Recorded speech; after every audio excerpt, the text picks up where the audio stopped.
Well, welcome to another super cool repair video from the Goat Shed. So today we're going to talk about the large 100,000 unit stepper on a Woodrail pinball. But first let's just show you a few things we've found in our journey since our last video on this game. But before we go on, we better let you know today is Monday, the 19th of December 2022. It's 18 degrees Celsius outside, which is approximately 64 degrees Fahrenheit. Now, as we move toward the end of the year, this will be probably about 153rd video. We'll be slowing down a little bit. We will be finishing up this Friday and not reopening again till the 3rd of January. Only a short break, but just a little one we need to have. And once again, we'd remind you to please subscribe to our channel and give us the big thumbs up. So let's just show you what we found over the last few days since our last video. Here's the first thing.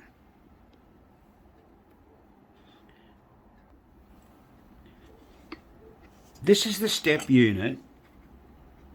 It's called the 10,000 step unit. Now I think you can see there's a lot of grooves in the rivets. This is not uncommon. Now, and some of them are really bad. We didn't realise how bad they were till we cleaned them up. I'll just endeavour to get that a little bit closer so you can see. Now that's not good at all. So what happens is this is caused by the snowshoe pins becoming flat. Let me show you. So as you can see, what's caused this is the snowshoe becoming completely flat. So there's 6 snowshoes in that one where they should be round like this. Now, you can file those snowshoes round again. That's not a big deal. But what our concern is here is the grooves in the pins. Now, we can't change all those pins. It'll take forever. It'll be very, very annoying. So what we've decided to do, we've found an old stepper in stock with the old round pins on the top, like this. Now we've already checked and it works. So what we're going to do, we're going to have to pay a bit of attention to the top of the pin, take them out and clean them. So we'll turn that over. We'll remove them completely out of the game. They're all filthy dirty. And we'll then put them back into this disc and we'll insert that into the game. And that will resolve our problem with the rivets being grooved. So we're fortunate we've got a lot of parts here. Now, and what we've also done, another thing to note when you're doing these old games, is the relays. Now I mentioned in the last video we were going to do the relays, and we've done them. All the relays have been done. Okay, so all those relays here at the back, and there's 4 of them I think. One you can't see there. Yeah. They all have been completely pulled apart and cleaned and refurbished. All the switchblades have been dremeled. You can probably see them shining there, which you can, with the 443 Dremel tool. That one. And the other thing we noticed on this, being a machine from 1959, I can never remember, I think it was either 58 or 59 to about 62, 63.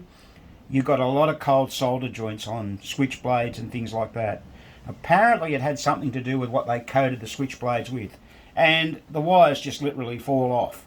So we've had to resolder quite a number of wires on the relays, the name relay. I think we had 4 or 5 to do.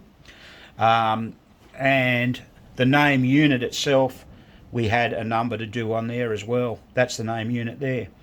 Now the other thing we've done, around the edge of the name unit, there is several globes, light globes. There's 5 to be precise. We've replaced every lamp holder in the game, the whole 5 of them, just to finish that job off. which comes up nicely. So they're the things you've got to look for, and that you can encounter on these old games. Remember, it's 63 years old. 63. It's still younger than me, but it's getting on, like all of us. Now, when you're working on these, you find a lot of worn parts and broken parts. This part here came out of the 10,000 relay, and it goes through the ladder. It's part of the hold-on switch. It's a mechanical part that was actually broken. We have a lot of old relays here, so we had new ones. Now, the other thing, one reason we wanted to pull them apart, look at the indentations in these armature plates.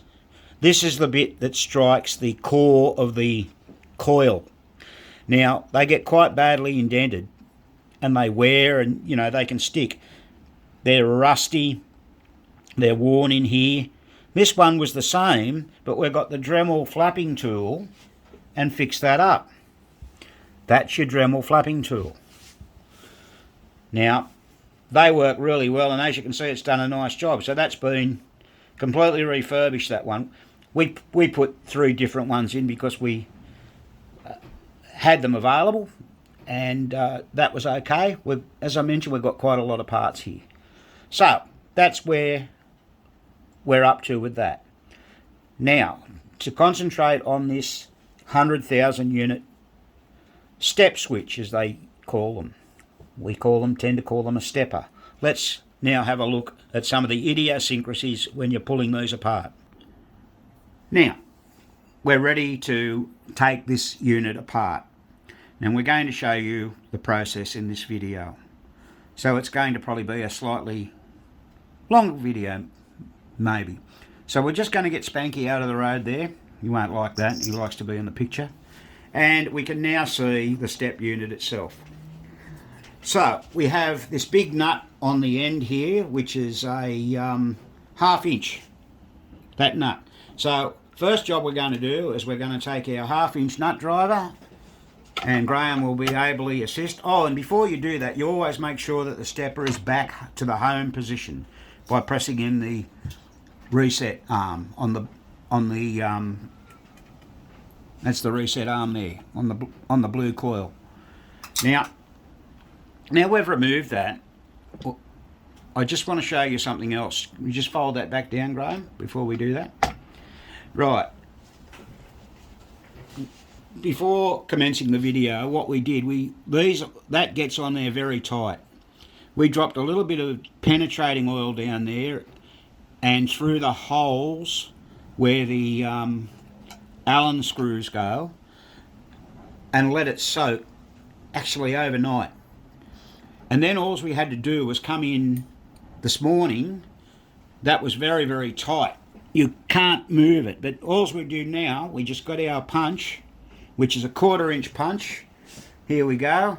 We sit it on the top, and we just give it a light whack with a hammer. And there you go. It comes out. Now, these pins will need attention as well. They're not too bad. Let's have a look. But they'll come out. They'll need cleaning. But at least there's no grooves in them. And the holes need cleaning, yeah. And we haven't got any grooves in the actual rivet plate, which is good. So you can sort of see the rivet plate there a bit easier. Okay, now the next job we've got to do, and this can be tricky sometimes, we've got to get that centre bit out. Now, let's push down on that a little bit. Oh, and before we do that, this whole thing folds up. So one screw was screwed into the base there. I'm just going to pull that down again. One screw is just here. Just take that screw out, and then you can hinge the whole thing up. See the hinges here, and we'll come around to this side, and you can see where the hinges are. And there's a circlip you can take it off. Yeah, that's right. Sometimes there's a circlip on there. Now, first thing we're going to have to do, because we want to pull this wheel out, is remove this switch stack here. Otherwise, it's going to get bent. So let's get rid of that. And then what we'll do, we'll wrap a little bit of tape around those switches so that they stay together and firmly in place. So a 1/4 inch spin tight will do that job for you to undo those nuts. Pretty straightforward job. Probably got to find the tape now. We might just put the nuts back on. Oh, we're just going to put the nuts back on. Yeah, that's, in this case, that probably will suffice. Now this is sort of working, but not working properly. Just going to operate it there. It's not too bad actually, but it's still got to come apart and be overhauled. So what we need to do now is fold that back down. And what we're going to do, we're going to get a block of wood, and we're going to tap down on that. Oh, we've still got to remove the spring. Oh yeah, that's right, we haven't removed the spring. So that's your torsion spring, just take that out and unwind it. Now I emphasise. Be careful, because you can rip your fingers up. Yeah, that's right. Yeah, I emphasise that. And when we put that back on, now let's just pull that. It might come out easily, it might not. Yeah, sometimes they stuff. Oh, that was great. That came straight out. Now what normally happens is we get a burr on the edge of that shaft where the set screws go in, and you can't pull it out, and you've got to just file it. But wow, that one came out. I'm impressed. So what we'll be doing, we can now take this switch stack off here, which we need to do because we're going to take the whole thing out of the cradle, and then we're going to unsolder the coils. Now, just a couple of things on this. That's a rubber sleeve there. That needs to come off. That's to insulate between the metal and the switch blades when it strikes it. That's like a cut-off device. And the other thing you need to be aware of is there's a lot of people think that there's something wrong. They think there's a tooth missing. Well, there's not. That's there to stop the stepper from going any farther. And that's pretty well a big thing on a lot of Gottlieb steppers, of course, except one-way steppers. That's only on resetting steppers. So just be aware of that. Now see how dirty all that is? That'll come out cleanly, and we'll polish this up on the buff unit and get it all going. So we've unsoldered the wire off the reset and advance. We're just taking the feed for the lights off. Someone's done a little bit of a modification there. Which is a very good idea, actually. Yeah, we'll do that. Now what we're going to do, see the two hinges there? This is how you take it out. We've got this all out of the wiring. There you go. And the only other thing we need to do now is undo those screws to take the whole plate off. Now remember, these plates are adjustable, so you can see that is elongated, but you worry about that when you put it back together. That'll lift off, and now There we go, we've got the whole unit in our hand. Right, so now we've got the whole unit out on the bench. The first job we'll do is take the coil casing off, which is just 4 screws.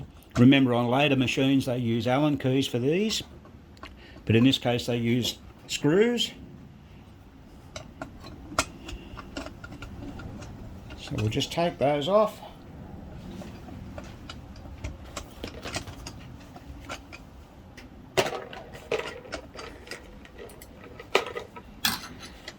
Right, off comes the case. Now, we generally have a look at that, and let's have a look at the coil stop and see, is it badly worn or anything like that.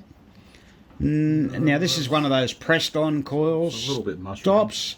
We could replace You can replace those. We'll have a good look at that with a plunger. Righto, we'll take the whole coil out, the sleeve. That'll have to be changed. That's good, it's not a metal one. Yep, yeah, and that's good. It's not a metal one, is what he said. What we'll do now is we'll have to take the drive arm off. So that's this arm here. Now, on the back of this arm, there's a screw we have to undo, but on the back of that, firstly, there's a nut to undo, and that'll be an 11/32 nut, so we'll just turn that over and let's just get that into view. We'll pop the 11/32 spanner on that and we'll take that off.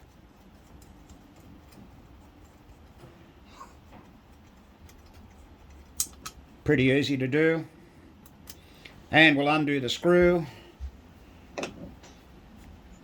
take that off. Oh, we haven't undone this. Just before we're going to stop there for a sec, we've forgotten to undo the springs. So let's take those off firstly.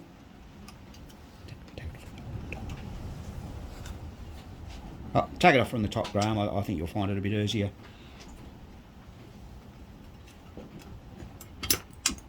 You don't want spring tension getting in your road and then things popping around everywhere. Right, they're off.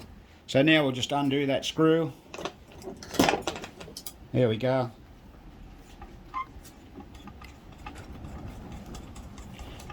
And what we do with that, we'll put that nut and washer back on there for safekeeping. Now it's just a matter of lifting this up and out, and then we have the whole drive arm and drive pull. Note this is a much bigger drive pull than what we're used to seeing on the later step units. This stuff's all going to go into the ultrasonic cleaner. Righto, now the other thing you'll notice is that we've got the reset arm, which is this thing here.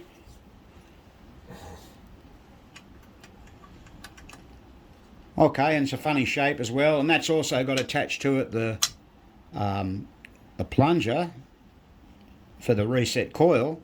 So that comes out. It's got a shoulder screw with a nut on the back, so let's turn that over. Now normally if this was a later model machine, this would be a different size nut, but it's not normally 5/16, but it's 11/32. So I guess for whatever reason, this is it here. Oh dear me, can I get it in the picture? There we go. We're just going to undo that and take it right off. So, not that that's a problem, it's just that it's different, and we'll take the screw out. Being careful to use the right size screwdriver. Now, let's get that out. So there is the reset arm with the plunger. See what I mean about it's an odd shape? That's the check pull here for the reset. You know, that's the bit that goes into the wheel to stop it advancing, and that's its counterpart down there. When we put it back together, we'll show you the operation of that. Now we've got to remove the reset coil. Now they're generally always a blue colour. Okay.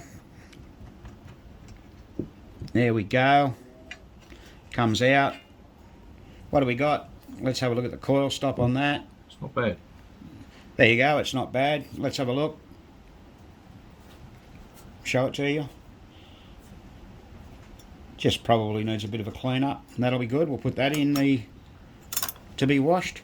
Now we have, take that spring off out of the road. We have basically a bare frame there that's going to go into the ultrasonic cleaner. That'll spend about half an hour in there, and we'll take it out and we'll commence to reassemble this step unit and show you how it all goes back together. So they're not too bad to do. I think someone wrote that they thought they were somewhat difficult, but I think once again a lot of people get concerned about winds on the torsion spring. You know, we've spoken about this many times, and these are a slightly different style torsion spring, but they generally need 3 to 4 winds on them. So let's go ahead and clean this now. We've got the sticker on there. Hopefully that doesn't come off. We'll just have to make a new 100,000 unit, and we've got the one about the switches. I'll take a photo of that in case we've got to make a new one. It says inside switch add replay, and second switch is the M relay lock-in. So that's what they do. Okay, so we've mounted this unit back in the cradle after reassembly. Now we need to check the adjustments on it to make sure it's operating okay. And the very first thing you need to do is make sure that the reset arm, this arm here, is dropping cleanly back into the tooth. Now, in this case it is, as you can see. If it wasn't, it would be necessary to adjust the zero stop position, which is done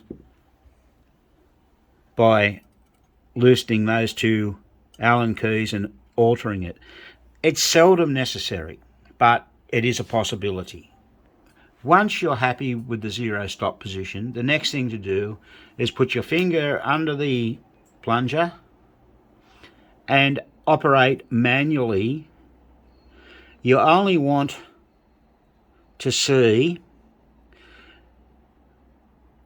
the reset arm as it drives up, and it slowly falls back. Right now it then should drop into that tooth. If that wasn't the case, let's just do that again. The reset arm's coming out now, it's resting on the edge of the tooth, and at the bottom of the stroke of the plunger it's falling back in. And that's controlled here by that arm. Now that's an A256 part there, and this one's A257.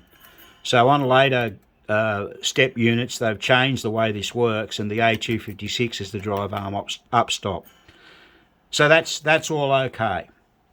Now the other thing you need to do is that make sure that the drive pawl only goes down 1.5 teeth. So the pawl comes down one and goes an extra half a tooth. I'll just pull that pawl out of the road and you can sort of see, get it down here probably easier, you can see that it's just going in half a tooth. In fact, that could do with a slight adjustment actually, looking at that more closely, but that's achieved by adjusting the coil bracket up and down. Now these are a little bit more finicky. We had a classy bowler earlier on last year where that was misadjusted and we had some trouble. It was double stepping and you were getting I think it was on the it was on the 100,000. It was going, say, from 600,000 to 800,000. So that was the problem. We'd given that too much stroke. So you've got to watch out for that.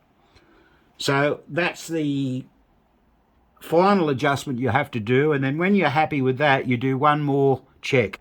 And what that test is that I use a piece of paper to do this. It's to adjust the drive arm up stop. So that's the drive arm. That's the up stop. Oh, sorry, wrong way around. That's the drive arm there.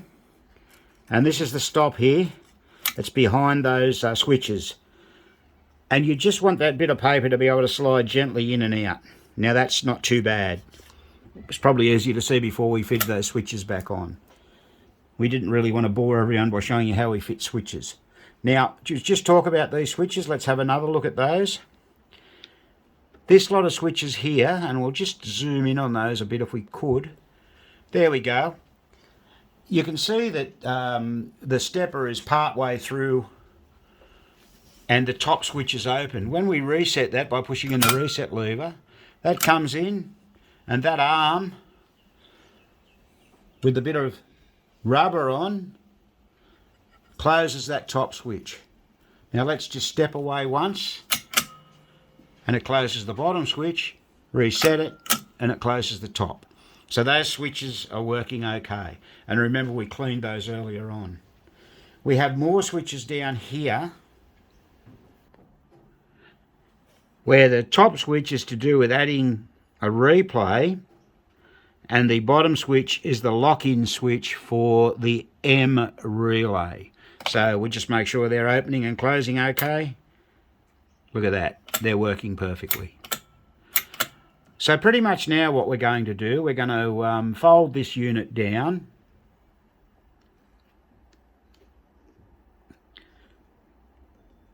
And we do we put the plate back on So here we go. Let's have a look at that. Just close that down. Now this plate is just sitting there. So the screw holes, the 3 of them, are elongated. That's to allow you to get the rivet plate lined up with the wiper. So we're going to be doing that. The only other step unit we've got to do in this now is the replay unit, which used to live in there. That's all it over there, ready to go in the ultrasonic cleaner, or a lot of the parts in the frame over there, over the back. And that'll be the final thing we have to do on this. And what we'll end up doing with this then, we'll wrap it up in plastic and put it away till we're ready to get onto it. The motorboard will need doing. We'll do a video on that when we do it. So what we've done now, we've screwed the board back on. All the rivets have been cleaned up. Now what we're going to do now, we're going to put the plate back on. So what he'll do, he'll put his hand under. So he's still holding his hand so the escapement wheel doesn't fall out. He'll take the wiper arm, pop it back onto the shaft, put the washer on and the nut, and remember that's a 1/2 inch nut driver on that. Don't often have to use that. Tighten it up. He'll check the rivets are lined up, and they're pretty good actually. If they weren't, you've just got to undo those screws and loosen them. We put a bit of PBR through, and there it goes, it comes back. I think they call that, it comes back to what they call the -1 position. Now the good way to test a stepper is to step it up once and then send it to home position, and as long as it goes back home, you've done a good job. Now all that remains to be done now is for us to solder the wires back on to the coil and also screw the ground on to the coil casing. So another successful job. I think Spanky is very happy. He always likes to check our work. Graham's just finishing that off now. We've just got the soldering iron come up to temperature. We won't bore you with soldering a wire on, and we're sorry if we bored you a little while we're doing a few things up there, but we sort of do these on the fly and on the go, so what you see is what you get. Please don't forget to subscribe to our channel. And in the meantime, this has been another Goat Shed presentation.